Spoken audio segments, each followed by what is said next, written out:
જેતલસર નજીક હાઇવે અકસ્માતમાં નેપાળી યુવકનું મોત. કારની ટક્કર બાદ ઘટના. રાજકોટ સોમનાથ હાઇવે પર જેતપુર તાલુકાના જેતલસર ગામ નજીક માર્ગ અકસ્માતમાં એક વ્યક્તિનું મોત નીપજ્યું છે. પ્રાથમિક માહિતી મુજબ હાઇવે ક્રોસ કરતી વખતે કારની ટક્કર વાગતા વીરુભાઈ ઓલી નામના નેપાળી યુવકને ગંભીર ઈજાઓ પહોંચી હતી. યુવક વ્રજવાટિકા હોટલમાં કામ કરતો હોવાનું સામે આવ્યું છે. અકસ્માત એટલો ગંભીર હતો કે તેનું ઘટના સ્થળે જ મોત નીપજ્યું હતું. રિપોર્ટ રાકેશ પીઠડિયા, જેતપુર. માં motor driving, safe and sure driving.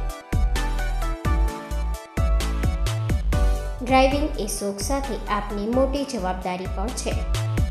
અમારા ઇન્સ્ટ્રક્ટર દ્વારા સચોટ અને સરળ માર્ગદર્શન. આપની રોજની તાલીમની માહિતી મેળવીને શું અધુરાશ છે એના ઉપર પૂરું ફોકસ કરાય છે.